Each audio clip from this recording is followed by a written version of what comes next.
You just want to start with a collection of bags. So when you get the bags, they're probably going to look like this. So what you'll need to do to be able to cut them into strips is you'll have to iron them out sort of with your hands. So I've found the easiest way to do it is to put my finger in this pleat right here and use the handle to straighten them out like that. And then you'll just pull the tips and just kind of iron them out like this. So then you just fold it over one time and then again. And because we're going to use these bags to cut like loops, we have to cut off the seam on the bottom because it's not usable, and nor are the handles. So you have to cut off the handles here. And I keep one bag of just the scrap stuff and just stuff those in there. And then when I make a trip to Publix, I just put those back in the recycling bin. So they're not wasted, they don't go into the trash. So, typical grocery bag, you can make about 10 strips out of it, about maybe a little over an inch or so wide.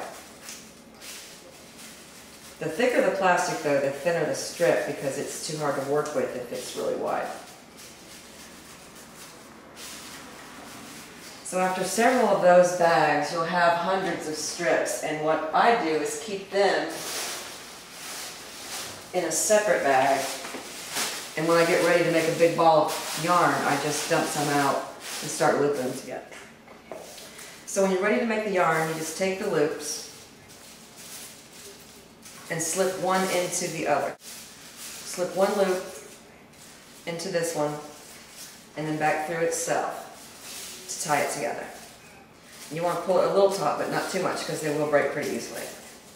So you just loop several of these together.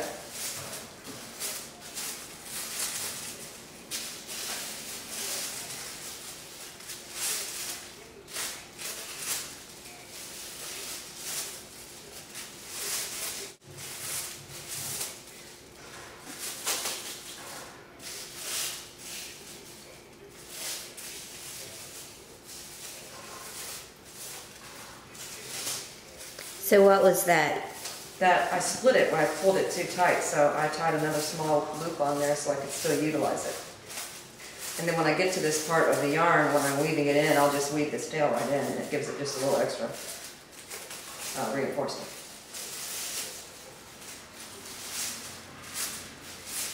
So you have a big pile of this, and basically what I do is just roll it up like you would, you know, some yarn, and just make a big ball out of it.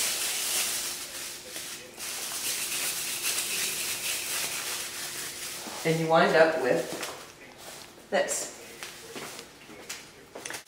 The hardest part about this probably is starting the chain. That is the beginning of the bedroll itself, is a single chain.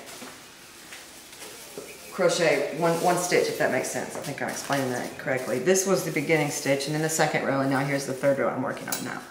So if you're not experienced with single crochet stitch, I suggest you start practicing with some yarn and go on YouTube and see how to do a slip knot and do a first chain on. It's very simple, but after you get started, it goes quite quickly. So you want to make them probably 3 feet wide by 6 feet long if you're using them for bed mats. You could make them shorter if you were just going to use them for like sitting pads for like Boy Scouts or something like that. But for an actual mat to go under, you know, someone's blankets on the street, you would probably want them 3 feet wide at least by 6 feet long. So you just chain them on, like I said, doing a single stitch, and just graduate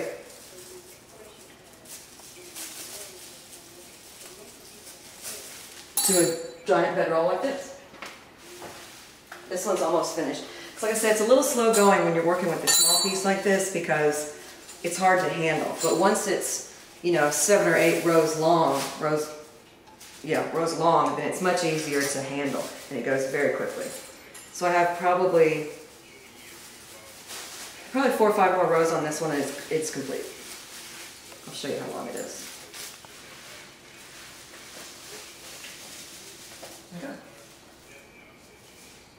So what I do is I usually just work on them when I'm sitting on the couch at night watching TV. And once, like I said, once it's big like this where you can actually hold on to something, it goes very quickly. I'll show you.